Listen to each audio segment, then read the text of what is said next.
ఆఖరి గడియల్లో నాన్నగారి దగ్గర ఉన్నది మీరు. అంటే మీ ఉద్దేశం వేరే చెప్పాలా? అజయ్ బాబు, మీరు నా బిడ్డలాంటి వారు. చిన్నప్పటి నుంచి నా ఒళ్ళో పెరిగారు.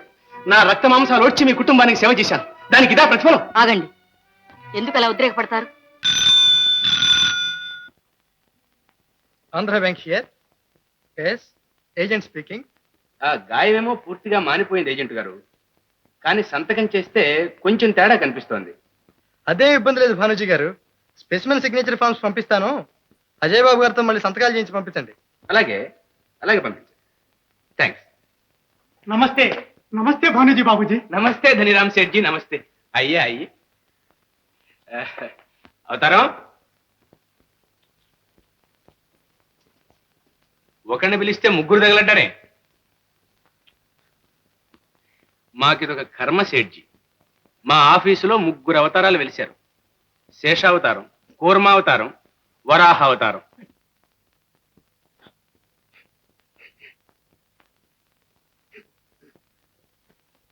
శేషావతారం,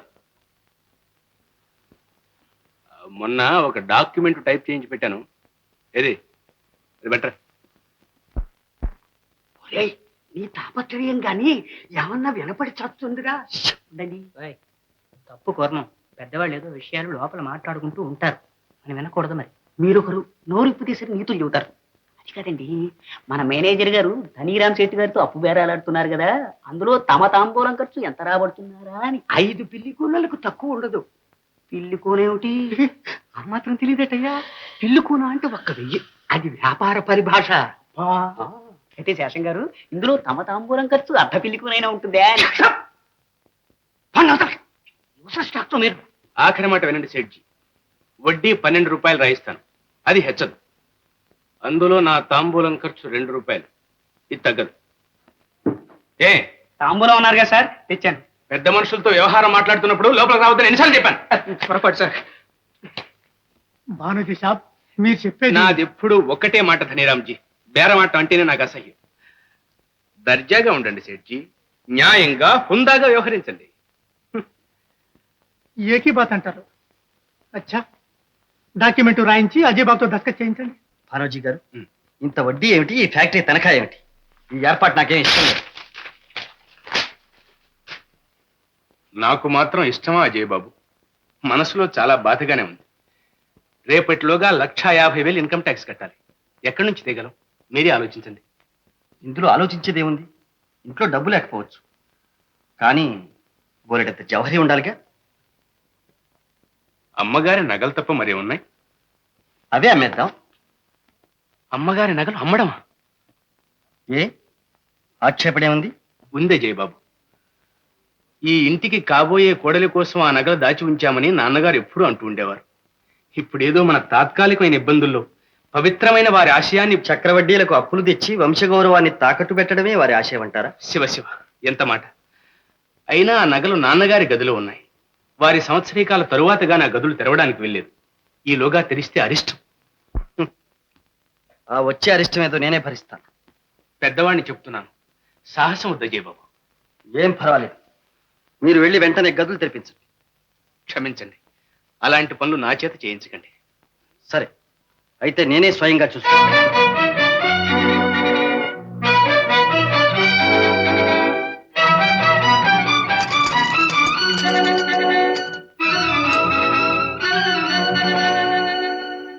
నిజంగా అంత అగాయిత్యాన్ని పూనుకున్నాడా? అవునమ్మా, ఎంత అమంగళం. మీరు త్వరగా రావాలి, చేయి దాటిపోతుంది. పదండి.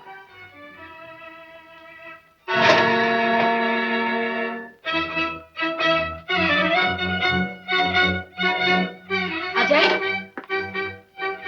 ఏమిటి సాహసం? ఎంత పని చేసావు నాయన? అరిష్టం బాబు అని ఎంత చెప్పినా విన్నారు గారు. గదులు తెరవక ముందే ఆ ఇష్టం ఏదో జరిగిపోయింది భానుజీ గారు. అదేమిటి అజయ్ బాబు? మన కళ్ళెదట కనబడుతున్నది. అత్తయ్య చూడలేదు, కానీ మీరు చూడగలరు. ఆ చూచిందేదో అత్తయ్యతో చెప్పండి. ఏమిటి అజయ్, ఏం జరిగింది? వినపెట్టేంత ఖాళీగా ఉంది, ఒక్క నగ కూడా లేదు. నగలు లేవా? ఏమిటి అజయ్ బాబు, ఏమిటి ఘోరకలి? అదేమిటి భానోజీ గారు, వాడిని అడుగుతారు? వదిన గారికి ఎంత జౌహరి ఉండేది.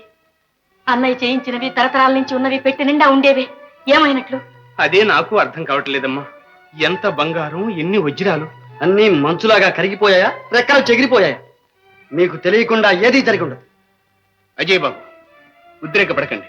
నాన్నగారు ఆ నగలు ఏం చేశారో నాకెలా తెలుస్తుంది? 1,00,000 వ్యవహారాలు ఉండేవి, అన్నీ నాతో చెప్పి చేసేవారా? భానుజీ గారు, నాన్నగారి వ్యవహారాలన్నీ మీరే చూసేవారు. ఆఖరి గడియల్లో నాన్నగారి దగ్గర ఉన్నది మీరు. అంటే మీ ఉద్దేశం? వేరే చెప్పాలా? అజయ్ బాబు, మీరు నా బిడ్డలాంటి వారు. చిన్నప్పటి నుంచి నా ఒళ్ళో పెరిగారు. నా రక్త మాంసాలు వచ్చి మీ కుటుంబానికి సేవ చేశాను. దానికి ఇదా ప్రతిఫలం? ఆగండి, ఎందుకు అలా ఉద్రేకపడతారు? అజయ్, పెద్ద చిన్న లేకుండా ఏమిటా మాటలు? నువ్వు నన్నే అంటావా అత్తయ్య? కాకపోతే ఏం జరిగిందో భానోజీ గారికి ఎలా తెలుస్తుంది? వాటిని మీ నాన్న ఏం చేశాడు ఎన్నో విషయాలు నాతోనే చెప్పేవాడు కాడు. సరే, అయితే అంతా మీరే చూసుకోండి. భానోజీ గారు, అమ్మా, పెద్దవారు, మీరు కూడా ఉద్రేకం తెచ్చుకుంటే ఎలాగా? తండ్రి పోయిన దుఃఖంలో నుంచి వాడింకా తేరుకోలేదు. ఆస్తి బాధ్యతలు ఒక్కసారి మీద పడ్డాయి. తట్టుకోలేక ఉక్కిరి బిక్కిరవుతున్నాడు. నాకు మాత్రం తెలియదా అమ్మా? అయినా నేను వాడిని మందలిస్తాను. మీరు మాత్రం మనసులో ఏమీ పెట్టుకోవద్దు. అదేమిటి వదిన గారు, మనం పరాయి వాళ్ళమా?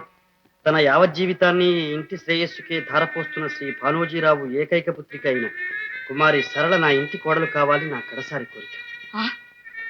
చిరంజీవి అజయ్ నా మాటను మన్నిస్తాడని నమ్మకం నాకుంది. ఏ కారణం చేతనైనా అజయ్ ఈ వివాహానికి ఇష్టపడని ఎడల నాకు గల స్థిరచరాస్తుల్లో సగపాలు కుమారి సరళకు చెందవలసిందని ఇందు మూలంగా నిర్ణయిస్తున్నాను. ఇది నా సమ్మతిని రాసిన వీరునామా. విన్నవా అత్తయ్య? ఇందులేదో మోసం ఉంది నాయన. అన్నయ్యకి ఆ ఉద్దేశమే ఉంటే మాట వరుసకైనా నాతో అనకుండా ఉంటాడా? అయినా వాళ్ళ తాహతేమిటి, మన తాహతేమిటి? చివరకు ఒక మేనేజర్ కూతుర్నా అజయ్ చేసుకోబోయేది. దొరా ఇగో టప్ప. లచ్చి, మీ నాన్నను ఒకసారి ఇలా రమ్మను. అలాగే అమ్మా. వెంకన్న రాత్రి వాళ్ళు అన్నయ్య మంచం కనిపెట్టుకుని ఉన్నవాడు. ఈ విల్లు విషయం వాడికి ఏమైనా తెలిసేమో. వెంకన్న, దీని సంగతి నీకేమైనా తెలుసా?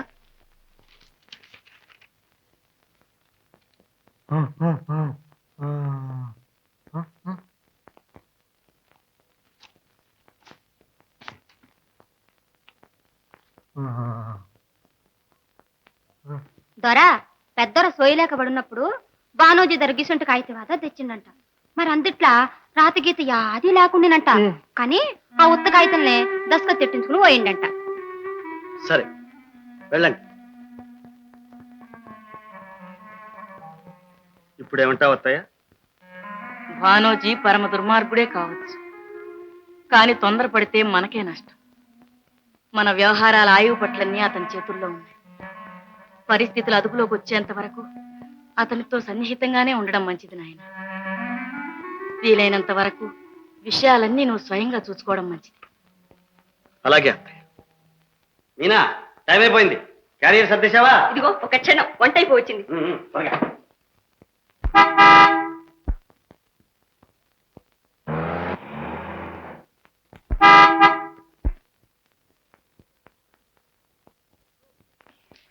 హలో విజయ్, ఏమిటి ఇలా ఊడిపడ్డారు? ఇంటి మీద బెంగ పెట్టుకున్నారా? బెంగ కాదు, పెద్ద చిక్కులో పడ్డాను అజయ్ బాబు. ఇన్కమ్ ట్యాక్స్ వాయిదాల మీద చెల్లించేందుకు పర్మిషన్ తెచ్చాను. సెక్యూరిటీ బాండ్ మీద సంతకం పెట్టాలి. నేను సంతకం పెడితే దానికే ఉంది. నేనే గుప్చిప్గా వెళ్ళి సంతకం చేసి వస్తాను. తప్పదు మరి. అందుకే మీకు అజయ్ బాబు డ్రెస్ తెచ్చాను.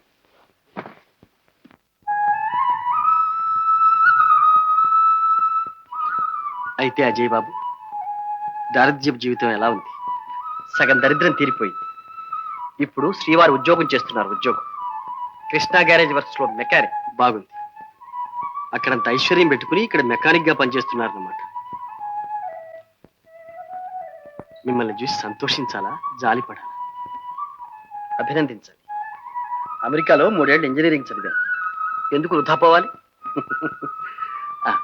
కొడుకు ప్రయోజకుడు అయ్యాడని మా నాన్న సంతోషిస్తున్నాడా? ఆహా, ఇదంతా ఆ శ్రీరాముడు దయంటాడు. ఉద్యోగం ధర్మమా అని భక్తులకు ప్రసాదాలు ఘనంగా అందుతున్నాయి. అన్నయ్య ఇక్కడున్నావా? 5 నిమిషాలు ఏమంటే భోజనం వడ్డించేస్తాను. లేదమ్మా, త్వరగా వెళ్ళాలి. క్యారియర్ నువ్వే అక్కడికి తీసుకురా. జమీందార్ గారు వచ్చారు. వారి కారు అర్జెంట్ గా రిపేర్ చేయాలి. చూడమ్మా, ఈ సూట్ కేసు లోపల పెట్టు. బావస్తే నేను వచ్చేదాకా ఉండమని చెప్పు. మాట్లాడాలి. మీ కబుర్లో చెప్పడం మర్చిపోయావు సుమా. పోనయ్యా.